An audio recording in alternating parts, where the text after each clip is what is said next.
महाराज जी, मैं वृंदावन से राधा रानी का विग्रह लेकर गई थी। राधा रानी ने मुझे 6 महीने सेवा करने का सौभाग्य भी दिया। उसके बाद मेरी लड़की ने दीपक जलाया जिससे मंदिर में आग लग गई और राधा रानी पूर्णतः उनका, जिससे मेरे अंदर ये भाव आ गया कि शायद राधा रानी मेरे से नाराज है। नहीं नहीं, राधा रानी अग्नि स्वरूप है, अग्नि स्वरूप में खेल गई हूँ। शर्मा जी, महाराज जी मैं पुलिस में कार्यरत हूँ। महाराज जी, बाबा बालाजी महाराज जी की कृपा से व माँ राधा रानी की कृपा से आपके सन्मुख दर्शन का सौभाग्य मिला है। पूज्य गुरुदेव, जब से आपका सत्संग सुना है तब से भगवत प्राप्ति के मार्ग पर चलने का प्रयास करता हूँ। आपकी कृपा ही चला रही है। मेरा प्रश्न है कि अभी तक मैंने किसी संत महात्मा की से नाम और शरणागति मंत्र नहीं प्राप्त किया है। बाबा बालाजी महाराज जी की कृपा से आपका संग का प्रभाव से राम नाम में भाव पुष्टि हो रही है। अध्यात्म के मार्ग पर चलते हुए इस देह अभिमान को कैसे नष्ट करें? जड़ चेतन ग्रंथि पड़ गई, यद्यपि मृषा छूटत कठिनाई। तासु कृपा सब भ्रम मिट जाई, गिरजा सोई कृपालु रघुराई।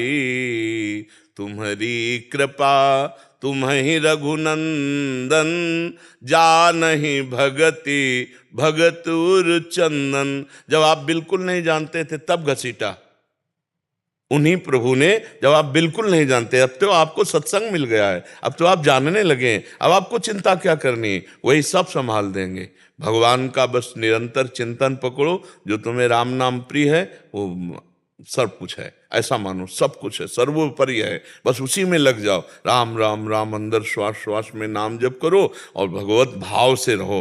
किसी भी प्राणी को दुख मत पहुंचाओ, कोई पापाचरण मत करो, और जो आपका कर्तव्य है उसमें निर्दोष को बचाओ और जो दोषी है उसको दंड दो। ये भी पूजा है, ये पूजा है, उसमें क्षमा नहीं चाहिए।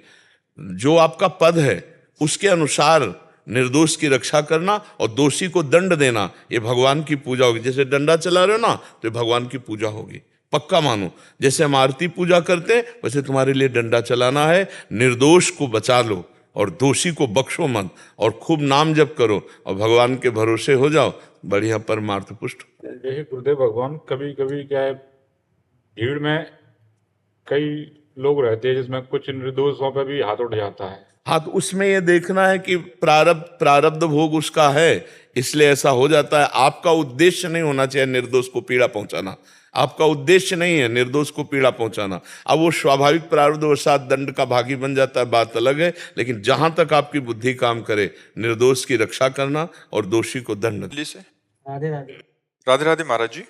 महाराज जी, हजारों मनुष्यों में से कोई एक मेरी प्राप्ति रूपी सिद्धि की इच्छा करते हैं, और इस प्रकार सिद्धि की प्राप्ति के लिए प्रयत्न करने वाले मनुष्यों में से भी कोई एक मुझको तत्व रूप से साक्षात्कार सहित जान पाते हैं। ऐसा क्यों महाराज? क्योंकि दुर्लभ वस्तु है भगवत प्राप्ति, दुर्लभ वस्तु। तो जैसे हम दुर्लभ वस्तु के लिए चले तो फिर माया उसके आगे सिक्के फेंकती है।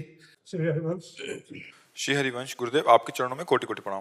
गुरुदेव भगवान, यदि साधक का शरीर किसी असाध्य बीमारी से ग्रसित हो जाए और ऐसा प्रतीत हो कि साधक के शरीर को पूर्ण होने में कुछ ही दिन शेष हैं, तो अंतिम समय में साधक के संसारिक सगे संबंधी अंतिम समय में उससे मिलने के लिए आते हैं। इस स्थिति में साधक शरीर संबंधियों को मोह में ना फंसकर अपने अंतिम को कैसे सुधारे? सावधान हो जाए, मुझे जाना है। सावधान अगर साधक हो जाए, मुझे जाना, ये सब माया की फांसी है। किसी से कोई मतलब न रखे, जाने के पहले ही जाने की व्यवस्था में हो जाए। न देखना, न सुनना, न बोलना, न खाना, न पीना। अगर हमारी सामर्थ्य है जरा भी तो हम जल ले लेते हैं, नहीं सामर्थ्य तो पता है जाना है, अब क्या खाना है? राधा राधा राधा राधा राधा। पहले ही अपने को बिल्कुल शांत बना ले। ये हम देखे हुए महापुरुषों की बात कहते हैं। उन्होंने देख लिया कि अब शरीर छूटने वाला है, तो पहले ही शरीर छूटने की नाटक में आ गए। न देखना, न सुनना, न बोलना, न लाख बुला रहे हैं, बोल ही नहीं रहे।